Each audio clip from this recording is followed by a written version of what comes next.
Ο Άγιος Παΐσιος. Από τα Φάρασα μέχρι τον ουρανό.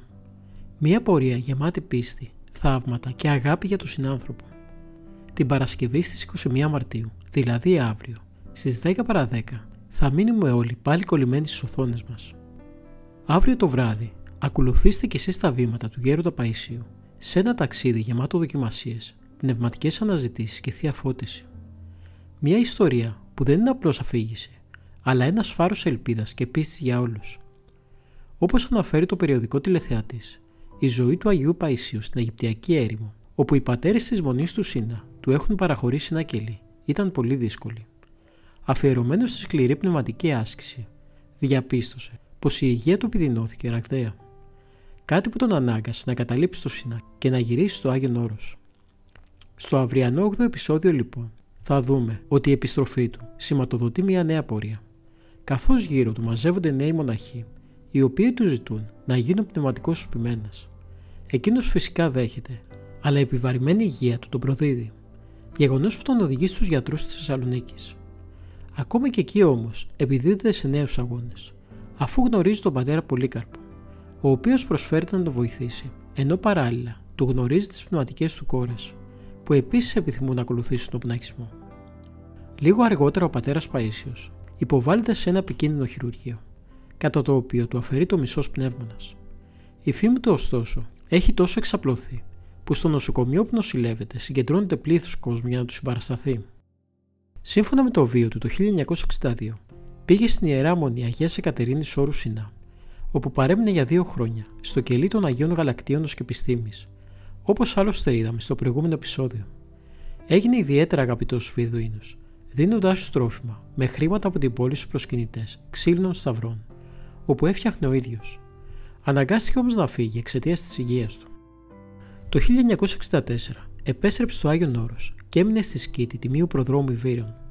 Την εποχή εκείνη ήταν υποτακτικός του Ρώσου μοναχού Τίχωνα, μέχρι και το θάνατό του το 1968, με τον οποίο, ακολουθώντας την επιθυμία του Τίχωνα, έμεινε στο κελί του για 11 χρόνια. Τον ίδιο χρόνο συμβούλεψε έναν από τους κοντινότερους μαθητές του, τον Βασίλειο Γοντικάκη, να γίνει ηγούμενος για να βοηθήσει την ανακατασκευή της Ιεράς Πατριαρχικής και Σταυροπηγιακής Μονής Σταυρονικήτα, που ήταν ένα σημαντικό βήμα για την αναβίωση του μοναχισμού στον Άθο. Ο Γέροντας Παΐσιος ευλαβεί το πολύ το γέροντά του Τίχωνα και πάντα μιλούσε με συγκίνηση γι' αυτόν. Το καλοκαίρι του 1965, ο Άγιος Παΐσιος γνωρίστηκε με τον συμπατριώτη του Μικρασιάτη, Γέροντα Πολύκαρπο Ματζάρογλου. Ο Γέρον Πολύκαρπος ενεργοποίησε τα πνευματικά του παιδιά, γιατρούς και νοσοκόμες, ώστε να εξεταστεί ο Άγιος Παΐσιος και να ακολουθήσει κατάλληλη περίθαλψη, λόγω των προβλημάτων υγείας που εμφάνισε. Οι ιατροί συνέστησαν χειρουργική επέμβαση λόγω εκτεταμένης βροχεκτασίας του αριστερού πνεύμονος. Όμως ο Άγιος παρακάλεσε τον πατέρα Πολύκαρπο να μην προχωρήσουν διαδικασίες για να επιστρέψει στο Άγιον Όρος. Αργότερα ο Άγιος Παΐσιος επανήλθε στη Θεσσαλονίκη για να συναντήσει εκ νέου τον πατέρα Πολύκαρπο και να πραγματοποιηθεί η επέμβαση. Αυτή τη φορά ο Άγιος έδωσε τη σειρά του σε ένα άρρωστο παιδί, το οποίο νοσηλευόταν στο νοσοκομείο Γεώργιος Παπα-Νικολάου, διότι είχε μέσα σε κάποιο βρόχο του ένα φυλαράκι από πουρνάρι, και αυτό το έκανε να υποφέρει πολύ. Έτσι η δική του επέμβαση καθυστέρησε και πάλι. Ο μοναχός Παΐσιος εισήχθη μετέπειτα στο νοσοκομείο Γεώργιος Παπα-Νικολάου της Θεσσαλονίκης και υποβλήθηκε σε εγχείρηση μερικής αφαίρεσης πνεύμονα. Στο νοσοκομείο χρειάστηκε να παραμείνει περισσότερο από 2 μήνες, καθώς οι τομές ήταν εκτεταμένες και ο γιατρός υπέδειξε να βρίσκεται στη Θεσσαλονίκη 1 μήνα ακόμη. Με μέριμνα του πατέρα Πολύκαρπου, βρέθηκε οικία στην πόλη, όπου φιλοξενήθηκε ο Άγιος μέχρι να αναρρώσει και να επιστρέψει στο Άγιον Όρος. Όταν έβγαινε ο πάτερ Παΐσιος από το Άγιον Όρος για λόγους υγείας, φιλοξενούνταν στο ησυχαστήριο της Μονής Σουρωτής και εκεί συναντούσε τον πατέρα Πολύκαρπο, ο οποίος ήταν πνευματικός του ησυχαστηρίου, και συζητούσαν, ανταλλάσσοντας πνευματικές εμπειρίες. Η συμβολή του Αγίου στον πνευματικό καταρτισμό των μοναζουσών ήταν πολύτιμη, και έτσι ο πατήρ Πολύκαρπος έφτιαξε ένα κελάκι στο βουνό για να μένει ο Άγιος Γέροντας Παΐσιος όταν επισκεπτόταν το ησυχαστήριο. Επέστρεψε στο Άγιον Όρος μετά την ανάρρωσή του και το 1967 μετακινήθηκε στα Κατουνάκια και συγκεκριμένα στο λεαυριώτικο κελί του Ιπατίου.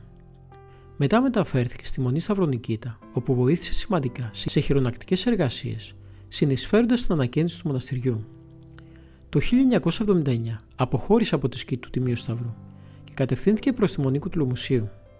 Εκεί εντάχθηκε στη μοναχική αδελφότητα ως εξαρτηματικός μοναχός. Η Παναγούδα ήταν ένα κελί εγκαταλειμμένο και ο μοναχός Παΐσιος εργάστηκε σκληρά για να δημιουργήσει ένα κελί με ομόλογο, όπου και έμεινε μέχρι και το τέλος της ζωής του. Από την εποχή που εγκαταστάθηκε στην Παναγούδα, πλήθος λαού τον επισκεπτόταν. Ήταν μάλιστα τόσο το πλήθος, ώστε να υπάρχουν και ειδικές σημάνσεις που επεσήμαναν τον δρόμο προς το κελί του, ώστε να μην ενοχλούν οι επισκέπτες τους υπόλοιπους μοναχούς. Επίσης, δέχονταν πάρα πολλές επιστολές. Όπως έλεγε ο γέροντας, στεναχωρείτο πολύ, γιατί από τις επιστολές μάθαινε μόνο για διαζύγια και ασθένειες ψυχικές και σωματικές. Παρά το βεβαρημένο πρόγραμμά του, συνέχιζε την έντονη ασκητική ζωή, σε σημείο να ξεκουράζεται ελάχιστα 2 με 3 ώρες την ημέρα το πολύ. Εξακολούθησε όμως να δέχεται κόσμο και να προσπαθεί να βοηθήσει τους επισκέπτες. Συνήθιζε επίσης να φτιάχνει στα ποτά εικονάκια, τα οποία χάρισε στους επισκέπτες σαν ευλογία. Κάποια στιγμή ενώ εργαζόταν στην πρέσα που είχε στο κελί του, έπαθε βουβονοκύλι. Αρνήθηκε όμως να νοσηλευτεί και υπόμεινε καρτερικά την ασθένεια, η οποία του έδινε φοβερούς πόνους για 4-5 χρόνια. Κάποια μέρα σε μια επίσκεψή του στη Σουρωτή, γνωστοί του γιατροί τον μετέφεραν στο αντικαρκινικό νοσοκομείο Θεσσαλονίκης στη Αγένειο, όπου και χειρουργήθηκε. Ο γέροντας συνέχισε παρά την αντίθεση των γιατρών τη σκληρή ασκητική ζωή και τις χειρονακτικές εργασίες, κάτι που επιδίνωσε παρετέρω την κατάσταση της υγείας του. Μετά το 1993 παρουσίαζε αιμορραγίες για τις οποίες αρνούνταν να νοσηλευτεί, λέγοντας ότι όλα θα βολευτούν με το χώμα. Το Νοέμβριο του ίδιου έτους βγήκε για τελευταία φορά από το Άγιον Όρος και πήγε στην Ιερά Μονή Αγίου Ιωάννου του Θεολόγου, στη Σουρωτή Θεσσαλονίκης, για τη γιορτή του Αγίου Αρσενίου στις 10 Νοεμβρίου. Εκεί έμεινε για λίγες μέρες και ενώ ετοιμαζόταν να φύγει, ασθένησε και μεταφέρθηκε στο Θεαγένιο, όπου έγινε διάγνωση για άγκουστο παχιέντερο. Θεώρησε τον καρκίνο εκπλήρωση του αιτήματός του προς το Θεό και ωφέλιμο για την πνευματική του υγεία. Στις 4 Φεβρουαρίου του 1994 έκανε χειρουργείο. Παρότι η ασθένεια δεν έπαυσε, αλλά παρουσίασε μεταστάσεις στους πνεύμονες και στο ύπαρ, ο γέροντας ανακοίνωσε την επιθυμία του να επιστρέψει στο Άγιον Όρος στις 13 Ιουνίου. Ο υψηλός πυρετός όμως και η δύσπνοια τον ανάγκασαν να παραμείνει. Στο τέλος του Ιουνίου, οι γιατροί του ανακοίνωσαν ότι τα περιθώρια ζωής του ήταν 2 με 3 εβδομάδες το πολύ. Τη Δευτέρα 11 Ιουλίου, τη γιορτή της Αγίας Εφημίας, κοινώνησε για τελευταία φορά γονατιστός μπροστά στο κρεβάτι του. Τις τελευταίες μέρες της ζωής του, αποφάσισε να μην παίρνει φάρμακα επαυσίπονα, παρά τους φρικτούς πόνους της ασθενειάς του.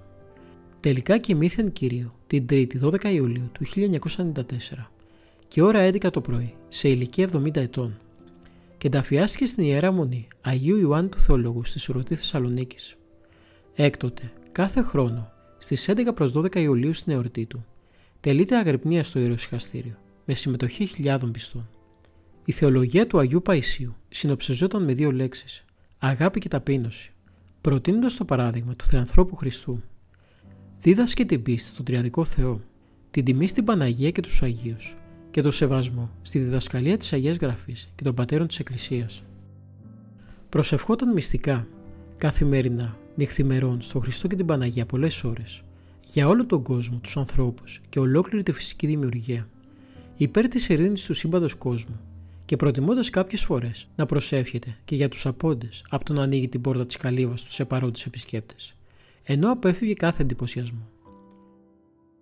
Μιλούσε με λόγια απλά, με αγάπη και βαθιά κατανόηση στον άλλον, κοιτάζοντας πάντα στα μάτια του συνομιλητή του, με βλέμμα φωτεινό, ειρηνικό και πρόσχερο, προσφέροντάς του λουκουμάκι και δροσερό νερό, στολιτό καθιστικό από κούτσουρα και παρισιού, έξω από το φτωχικό κελί του στην Παναγούδα, στις καριές του Αγίου Όρους, το οποίο και ανακαινίστηκε μετά την κοιμήσή του. Ο γέροντας Παΐσιος συνέγραψε 4 βιβλία, τα οποία έχουν εκδοθεί από το Ιεροσυχαστήριο Ευαγγελιστής Ιωάννης ο Θεολόγος. Τα βιβλία αυτά τιτλοφορούνται ως εξής: Ο Άγιος Αρσένιος ο Καπαδόκης, το 1975, Ο Γέρον Χατζηγεωργής ο Αθωνίτης, το 1986, Αγιορείτε Πατέρες και Αγιορείτικα, το 1993 και Επιστολές, το 1994. Την ευλογία του να έχουμε.